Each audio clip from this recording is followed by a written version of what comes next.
All right, welcome to another session of the Forehand Podcast, where I, your host, Alvin, will talk about tennis and talk about specific subjects that I find interesting, that I will that I've learned from, that I've studied from, that I've studied, learned, same thing, that I've spoken to people about. And in this particular session, I want to talk about young coaches and up-and-coming coaches, and where you stand as far as when you're first starting. One thing I've learned recently is that the most important thing one human being can give another human being is time. And when you're young or you're new into the tennis career, as a professional, your time is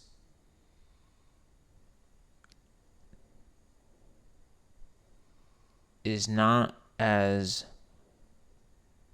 worth as much as it will be, because when you're young, you don't have the experience of being on the court. You don't have your strong communication skills that you will have.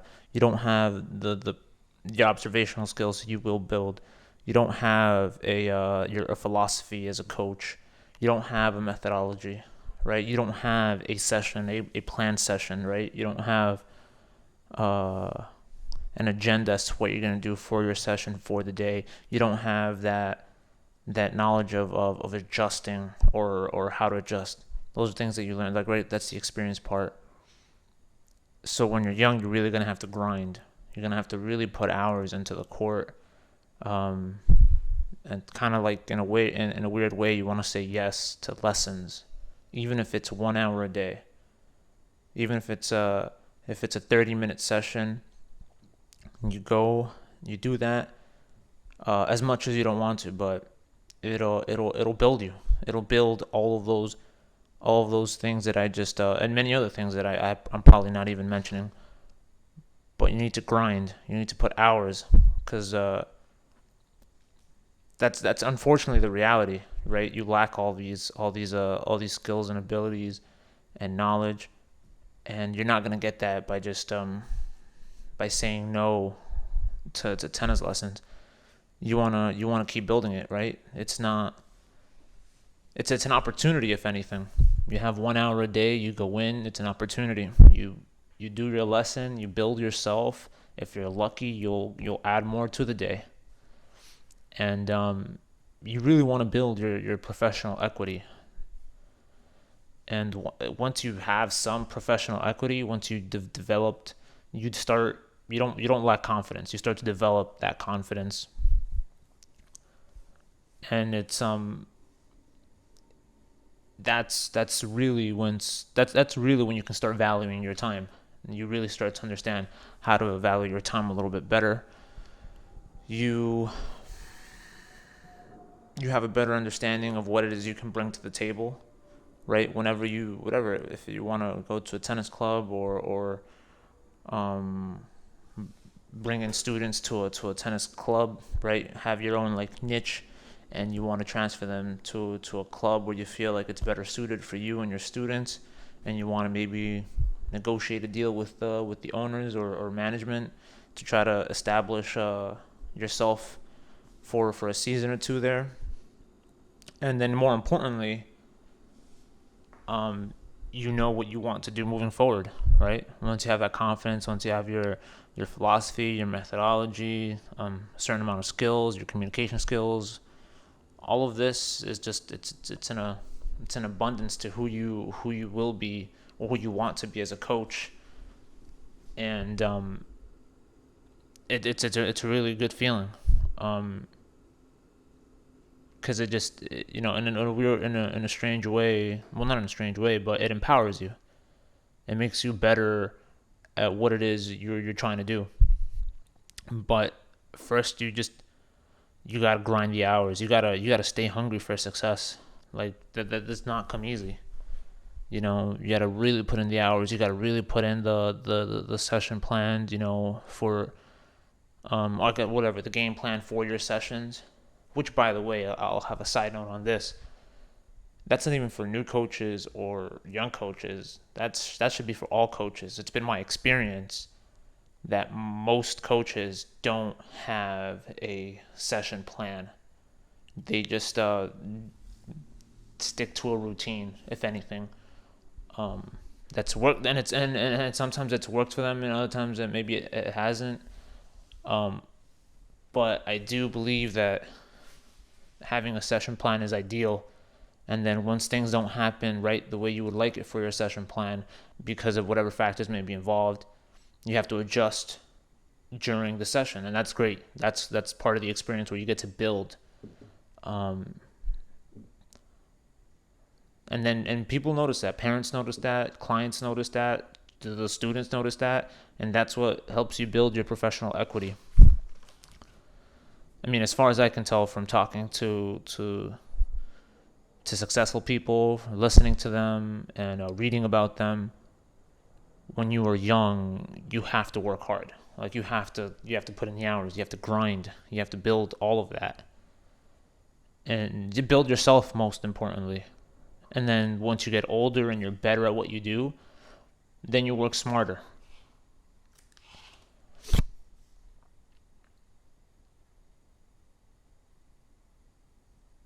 And I think ultimately at that point, once you get to that point where you can start really, like, right, you're grinding, putting in the hours, you're building yourself, you get to the point where you don't lack that confidence, where you feel like in a certain way, where you have when you have, I guess, like I said, like your professional equity. I think that's when you get to the point where you're a little bit more grateful for what it is that you do and what you and what you currently have, right? Because all those hours that you've grinded, that you've put into the court, that you've put into studying, that you've put into building yourself, you end up appreciating the whole process, and it keeps you hungry. It makes you want to go further. At least for me, right? I've been doing this for 10 years.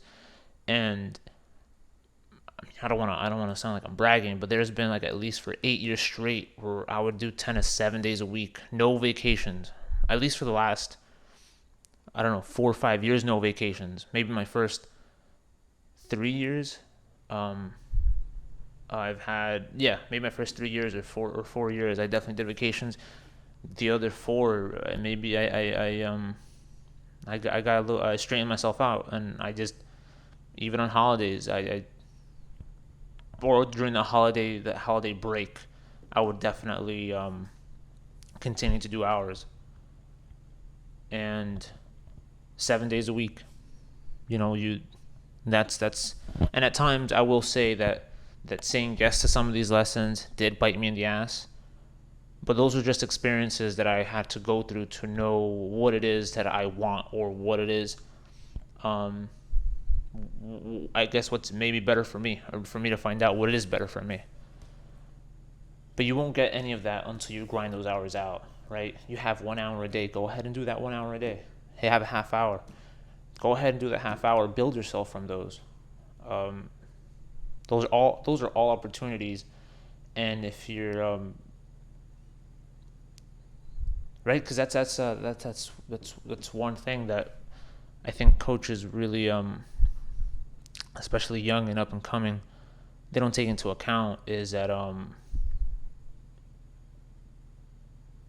and I was told this by the first tennis club that I worked at, that when you, like, the club is going to give you hours, but it's your responsibility to grow, right? To get more. Like, it's not the club's responsibility for you as a coach, for them to just constantly guarantee you X amount of hours. I mean, some might, some others won't. But professionally speaking, I don't want to leave it up to the club anyways. I wanna make sure I can do it myself, right? Kind of thing. but that won't happen if you don't build yourself in the professional world. And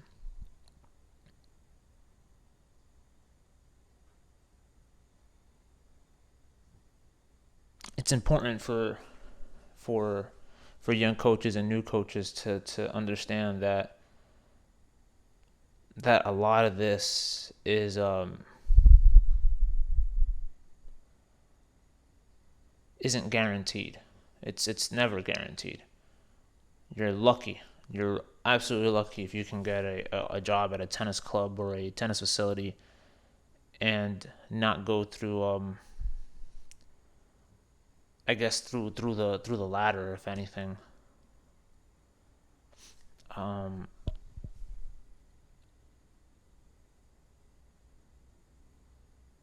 yeah, I mean, I have stories that I want to share as far as grinding hours. I have multiple stories I want to share, but I will be adding those stories to my other channel or session.